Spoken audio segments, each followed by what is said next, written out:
बाबा जल्दी साई के दे मरोड़ो तो को पियो क्यों को सरूर भाई तू दीवानो मवाली अल्लाह। अरे हवाली पुट है हिते छा पियो करे वेठो? बाबा स्कूटरो खराब थी पिया वो तो ठाही स्कूटर तैयार थे वो सिधो आसमान तो तारा लाहण पड़े। अरे न बाबा ए तू तो भंग भटारे जे इंतजार में वेठो आई। बाबा जदे दिसी भी पियो तो भंग जे इंतजार में वेठो त पो एडा वडा कूड़ मुको छोड़ाए। बाबा हाने तू वडो माण्हू आही ई पट ते वेही भंग न पी बंगले में वेही स्कॉच पी वुडका पी अरे बाबा विस्की पी। न बाबा न असा मवाली भी ओता कई अलग है ई मवाली भी वडा अमीर थई दिल जा अमीर थी तो आगे सुना ना है।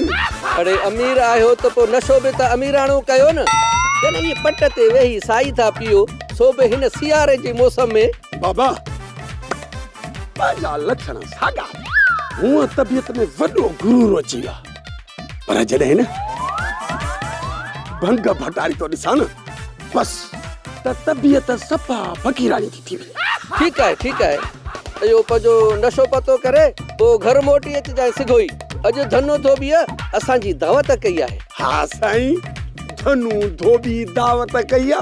बाबा जने पाण गरीब होयासे त को गोठ में अल्लाह जे नाले जी मानड़ी दीदो हाणे साईं मालो आयो आ पैसो आयो आ त धनुड़ू असा जी दावत कई आ।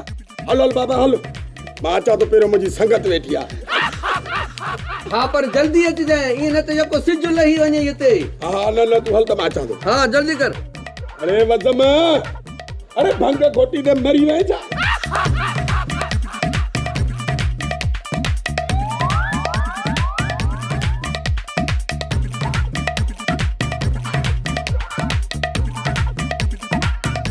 अज सिंध असेंबली में मश्किरीअ जो मुक़ाबलो थियो।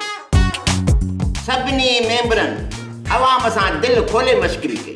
प्लास्टिक जे छापरनि ते पाबंदी हणी वई पर छापर ठाहिण वारा कारखाना पंहिंजो कमु जारी रखंदा। अहिड़ियूं हिदायतूं बि जारी कयूं वयूं आहिनि। शराब पीअण ते पाबंदी लॻाई वई आहे ऐं शराब जा लाइसेंस जारी। पोइ बि अवाम उन्हनि खे वोट ॾींदो। हे पाण खे चंबाहणा या अवाम खे। एयरपोर्ट ते जहाज घुमी रहियो आहे। इहो बि अख़बार में लिखियलु आहे छा? न मां अवां जे एयरपोर्ट जी बि ॻाल्हि कयां। मुंहिंजो एयरपोर्ट मुंहिंजो कहिड़ो एयरपोर्ट आहे? मुंहिंजो मतिलबु आहे अवां जे मथे में जूअ पई घुमे जेकॾहिं तव्हां चओ न त मां जूतो लाहे ऐं जूअ खे सटको ॾियां। न इहो ज़ुल्म न कजां। जूअ खे पादर न हणजां बल्कि उनखे प्यार सां मथे मां कढी आराम सां पंहिंजे नाज़ुक नहनि ते रखी तीबड़ ॾेई मारे छॾेसि। को भी ना आए घट के खा सब चढ़ियल हिते चोट थई मश्किरन जो गोठ थई मश्किरन